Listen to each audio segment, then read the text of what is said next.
बाद में कर लीजिएगा प्लीज।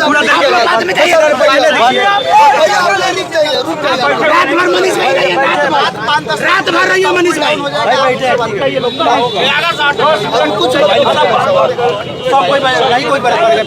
देखिए परसों हम लोग आए थे, अब ऐसे ही बोलेंगे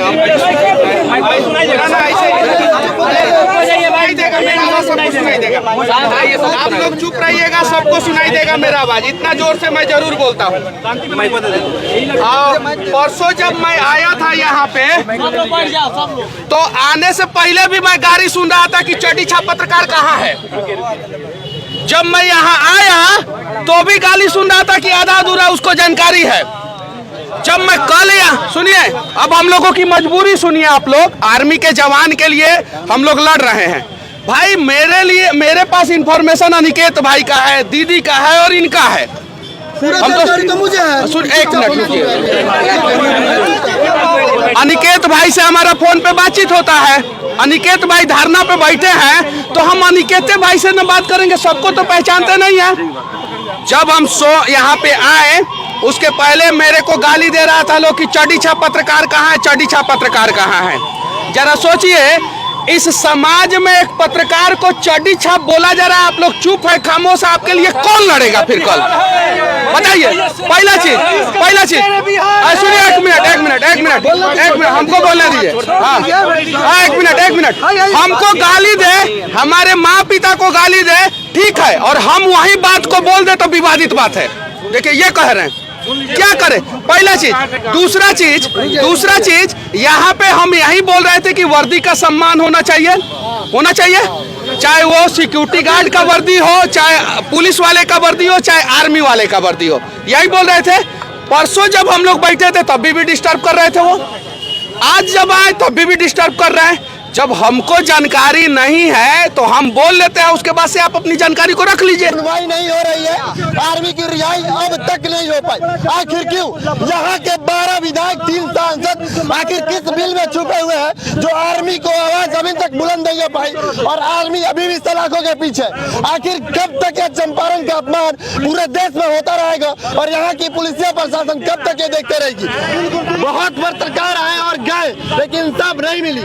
आज यूपी से चल के टाइम्स ऑफ अयोध्या के रवि भट्ट जी पहुंचे हैं, और आखिर कब तक आर्मी के जवान को इंसाफ मिल पाएगी?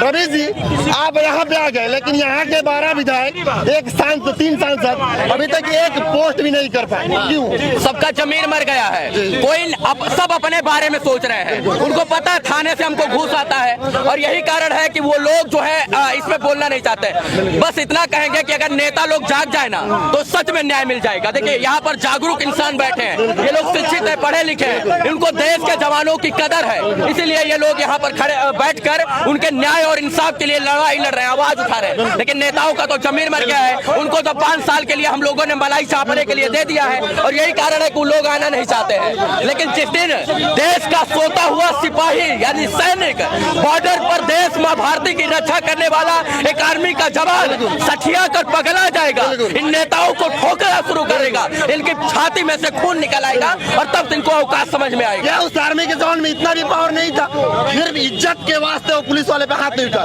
और वही बिहार की पुलिस रोड पे दौड़ा उसको मारी। कहाँ तक सही है? उम्मा भारती का लाल अगर चाह जाता तो उनकी चमड़ी उधेड़ लेता है, थप्पड़ में तू हग मुंह मारते, समझ रहे ना। लेकिन जितेंद्र, क्या नाम था, जितेंद्र को समझ में नहीं आया कि हम एक देश के सैनिक के ऊपर हाथ उठा रहे हैं, और कहीं ना कहीं अगर, और ये हम लोग अगर जीवित हैं, हमारी सुरक्षा हो रही है, हम वर्दी के रूप में अगर इंसानियत की भूमिका निभा रहे हैं तो वो किसी न किसी आर्मी के जवान की वजह से। लेकिन जितेंद्र जी को समझ में नहीं आया, इनको तो थप्पड़ से मारना चाहिए था वहां पर। इस थाना में बैठे पुलिस प्रशासन दरोगा को इतना भी समझ में नहीं आ रहा है कि जो इस थाना में बैठ के सुरक्षित ढंग से काम कर रहे हैं, वो बॉर्डर में आर्मी के जवान खड़े हैं, उन्हीं की वजह से सुरक्षित तरीके से बैठ के काम कर पाते हैं। सही बात है, सच बात है कि अगर हम लोग सुरक्षित हैं, नेता से लेकर विधायक, मंत्री, संतरी, डीएम, एसडीएम, एसपी साहब, दरोगा, पुलिस, डीएम, कलेक्टर सब सुरक्षित है, तो due to only one reason, army के जवान की वजह से। जिस दिन आर्मी के जवान ने एलओसी पर से मोर्चा छोड़ दिया ना, उस दिन इन लोग का खटिया खड़ा हो जाएगा। और इन लोग तो मुंह से ठाई ठाई ठाई ठाई करता है, इनसे गोली तो चलता नहीं है, वक्त से गोली नहीं निकलता, इनके मुंह से, इनके ये अपने मुंह से बंदूक दागते हैं, इनके ठाई ठाई मुंह से कर लेते हैं। इनको बंदूक चलाने का शौर नहीं, इनके बंदूक के नली में जंग लग जाता है और ये लोग बस सेना के जवान पर। मैं तो कहता हूँ किसी माफिया के ऊपर हाथ उठाए होते ना, मार के इनका चमड़ा उधेड़ लेता है। आर्मी के किसी भी अधिकारी को या किसी भी जीडी के एक सिपाही को भी गिरफ्तार करने का प्रोसीजर पता है क्या है? आप किसी भी कंडीशन में हेडक्वार्टर को इन्फॉर्म हम बता रहे हैं,